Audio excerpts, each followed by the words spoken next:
Some say Chinese is one of the most difficult languages in the world, and learning it is almost impossible.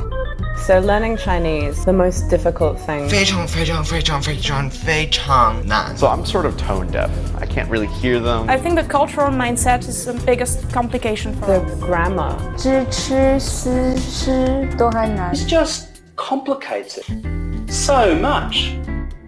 Only because you're not learning it in the right way. Why not try Takeaway Chinese, where you can take some Chinese away and experience progress day by day. Takeaway Chinese, we will promise you a difference.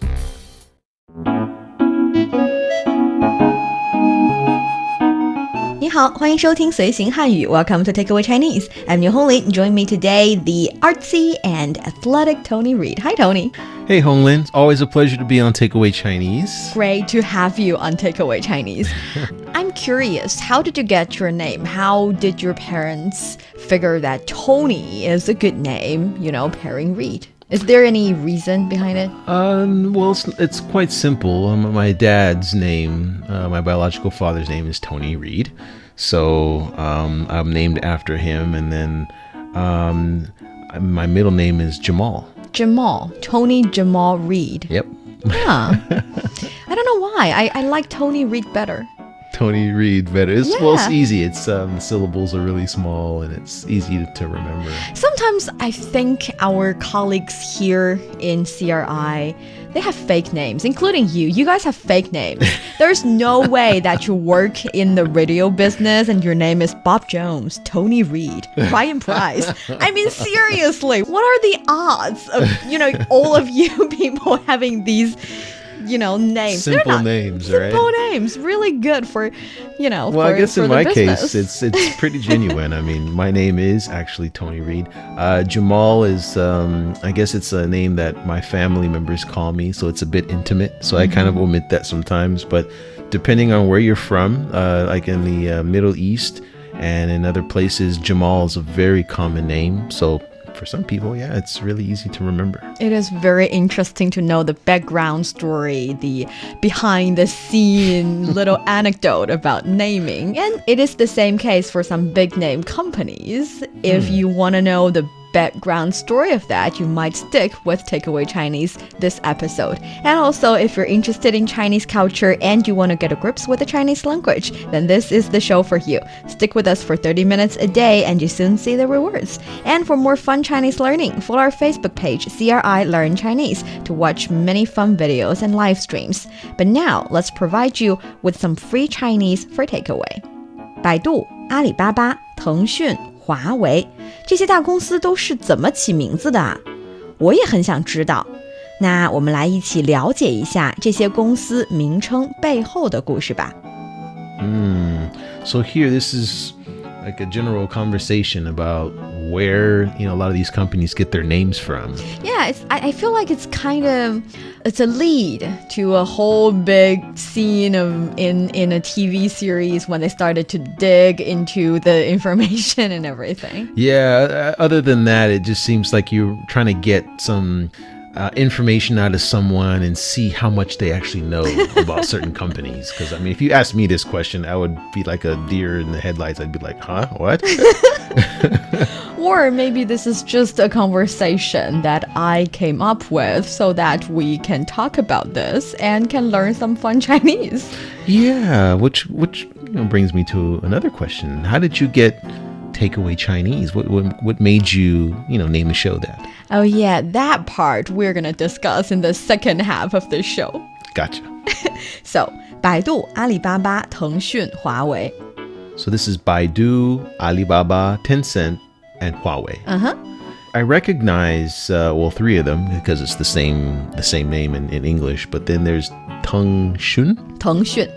Is this Tencent? It's Tencent, yes. Okay.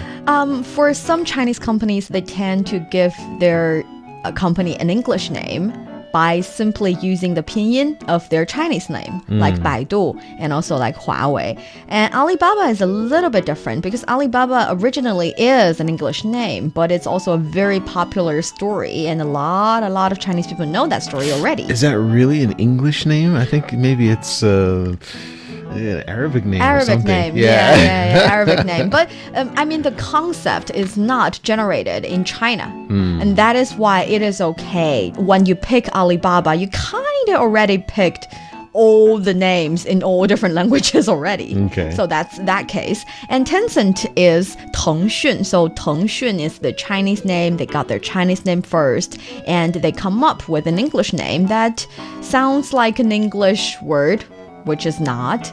But, it sounds better than Tengxun itself, or it sounds similar to an original English words better than Tengxun. Right. So that's the idea. So there are different ways to translate your name into a different language. You just gotta pick the one you like. Okay. Yeah, in English, 10 cent is like a very small amount of money. Really? But in, I guess in Chinese, Teng Shun, does it have any meaning or anything? Or? Yeah, Teng is Teng Fei, so flying high. Okay. And Xun is fast. Ah. So flying high, flying fast. Okay. Thrive, I guess. Yeah, that's perfect. Yes, and then Part A said, 这些大公司都是怎么起名字的？ So how did these big companies come up with their names? So, 这些, this means this or these, right? Actually, 这些 would be these. 这个 would be this. Aha. So 些 is kind of like a plural signal. Okay. Okay. 大公司. 大公司, this is da is big and 公司 is company, Company, right? So big companies. 都是什么? So 都是怎么?都是什么? So how they did something? Yes, and 都 actually means all. So all of these companies, how did they come up with their names? Okay. And 七起 means the, so 名字的 is their names, right? And what is 七 here? 起 is the verb in this sentence, or at least it's the verb in 起名字 the phrase. 起名字 would be naming. So it's kind of like come up with the name. Okay. You pair 起 with 名字, and then you got the meaning naming. Make the name or get the name Get from. the name, yes. So 这些大公司都是怎么起名字的? And here there is an interesting grammar point, that is the word 怎么. 怎么? So 怎么 can be used as how in Chinese, and it's not hard to use it at all because you can just put the subject plus 怎么 plus verb plus object. The formula here is not that important. Just think about an example. So in English, you say, how do you do something? Or how does somebody do something? Right. And in Chinese, you have a normal sentence. For example, 我学中文. I study Chinese. And you insert 怎么 after the subject. And then you got that question already. So, 我怎么学中文? How did I learn Chinese? So if you want to say, how do you study Chinese? So how do you study Chinese? So 你中文是什么? How do you study Chinese would be 你怎么学中文? If you think about it, 你学中文, you study Chinese. Right. How do you study Chinese? 你怎么学中文? 是. You don't have to say 是 anymore. Okay, in English, you study Chinese. That's a complete sentence. Right. And when you want to ask how, you put how in the beginning. And you say how do, how does, how whatever. Right. It's always in the beginning in It's always, English. it's always in the beginning. In Chinese, you put 怎么 after the subject, and that is it. You don't add anything else. Okay. So 你怎么 study? 学习? 你怎么学习? That works. Okay, How do you so study? 你怎么学习中文? Do I need to say ma or? No, nothing at all. Because this is not a simple question. It's not a yes or no question. It's the question that requires a longer answer. Oh, okay. Ma is the signal for a yes or no question. Yes or no, If right. you use ma, it will be 你学中文吗? It means Do you speak Chinese? or do you study Chinese? Actually, 你学中文吗 is do you study Chinese? 你说中文吗? Do you speak? Do you speak Chinese? Yes, here we go. So you know how to ask 明白, about how. 明白. That's good. And also in another structure, you don't really need the subject anymore. For example, how to study Chinese. You are not asking how do you study Chinese, right? So when there is not a subject, you put 怎么 after the subject of the sentence. Okay. And when there is no subject in the sentence, so 我学中文, 我 would be the subject, 中文 would be the object, and 学 is the verb. If you have a sentence that does not have the subject, then you move the object into the beginning of the sentence, Okay. and you put 怎么 after that. So 中文怎么学? Exactly. That's perfect. 中文怎么学? Because here, if you think about it, you're asking how to learn Chinese. It does not really matter if Tony's learning Chinese or Hongling is learning Chinese or Carl's learning Chinese. It's just asking for how to do something. So the subject here does not really matter. It's the object that matters. That is why you move the object into the beginning of the sentence, then you put 怎么 after that. So 中文怎么学? Same thing goes with how to cook Chinese food. Chinese food would be 中国菜. 中国菜. And then cook is 做.做. 做. Oh, this is like do, right? Yeah, like do. Okay. So 中国菜怎么? Think about it. Where do you put the 怎么? It goes directly after the subject of the sentence. Oh, right. Right? Right. So then 中国菜怎么做? 中国菜怎么做? Exactly. I know it sounds strange because sometimes you have the subject in the beginning, sometimes you have the object of Yeah, it's the sentence structure. That's the a bit sentence structure. confusing. But actually, if you think about it, you'll always put 怎么 after the subject of the sentence. Even though sometimes the subject of the sentence can be the object of another sentence, like 中文,我学中文, then the object 中文 here. If you say 中文怎么学, 中文 is the subject of the sentence, but it is the object of the things that I'm learning. But still, it's the subject of the sentence, and 怎么 always goes after the subject of the sentence. That makes sense. Yes, so that's how you use 怎么. So we have two example sentences. 你们怎么学中文? How do you study Chinese? Or 中文怎么学? How to study Chinese. That's okay. how you do it. And here, 这些大公司都是怎么起名字的呀? How did these big companies come up with their names? And part B said, 我也很想知道. So I would very much like to know too. So 我也, so I, and then yeah here is two, right? Yes, like it's also. two also, yep. And then 很想, 很 is very, and then Very. 想is like would like. Would right? like. And then 知道 is no. To know, yes. 我也很想知道. I would very much like to know. 那我们一起来了解一下这些公司名称背后的故事吧。So here, then let's learn about the background stories about the names of these companies. 那 would be then. 我们一起来 we together 了解 understand 一下 a bit. 一下 is kind of like here in this sentence, it's a little bit like a softer of the sentence. It's like you want to use it in daily conversation, so it's loosen up a little bit. And So 一起, what is that? Is that one? it's together. Together. Okay. 来 is come. And then 了解 is like speak. Get to or- understand. Oh, understand. Okay. And then 一下, what exactly is 下 here? A bit. Let's learn a bit about this. Okay. 知学, so this is kind of these things. or- These, yep. Okay, plural. 公司, and this is company, and then 名称. Is this related to name? It's name. It's exactly name. It's just a little bit formal way of saying name. Okay, yeah, I saw the word 名 there as well. And then 背后, 背后 is exactly back. back. Yeah, it's so 背后 would be the background, and 故事 is story.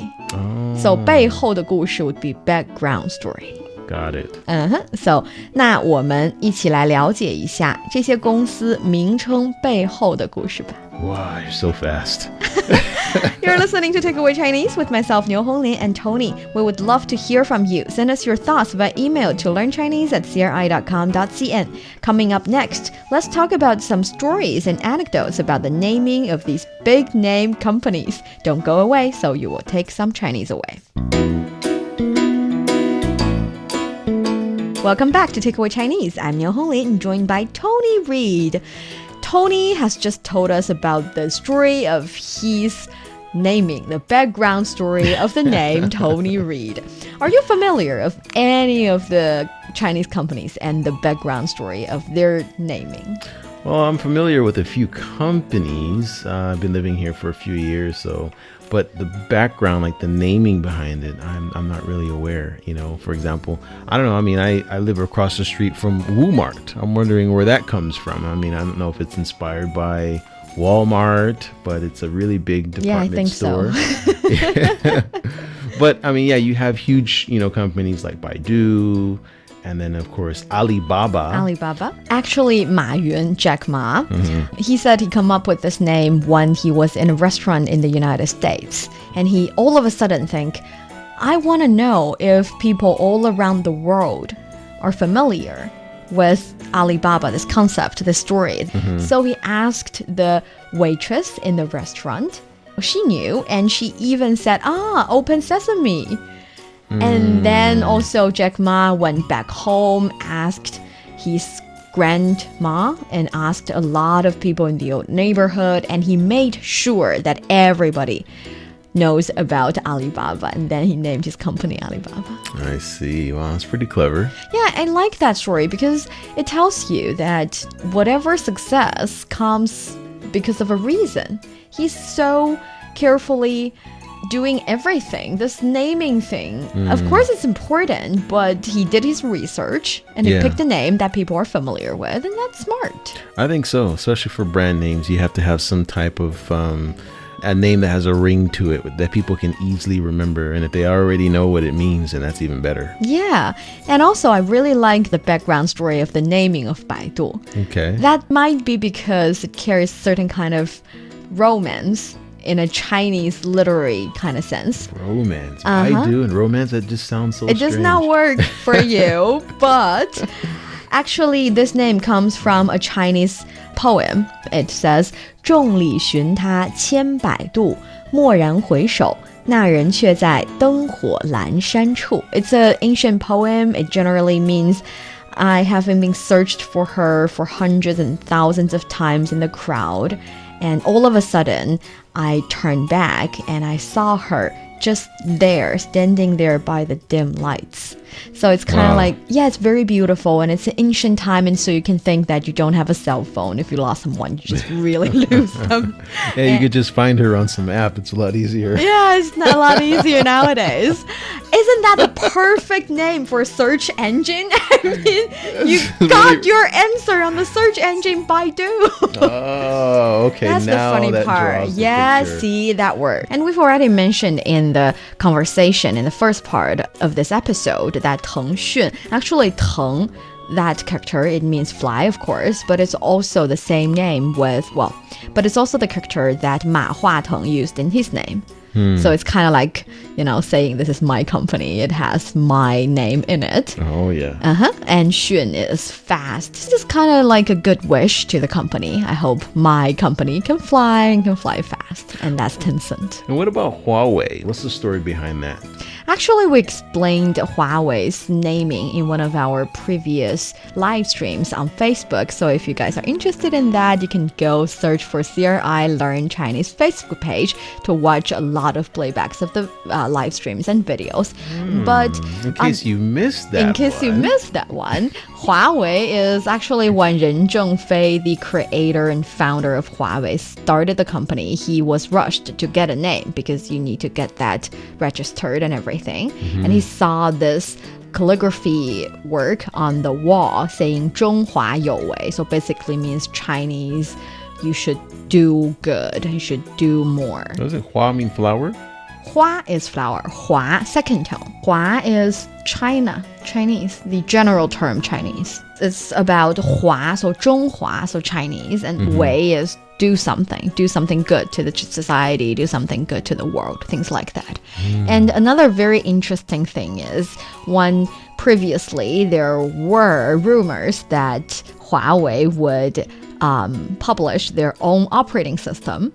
That operating system's name was actually Hongmeng, and Hongmeng actually means the start of the universe.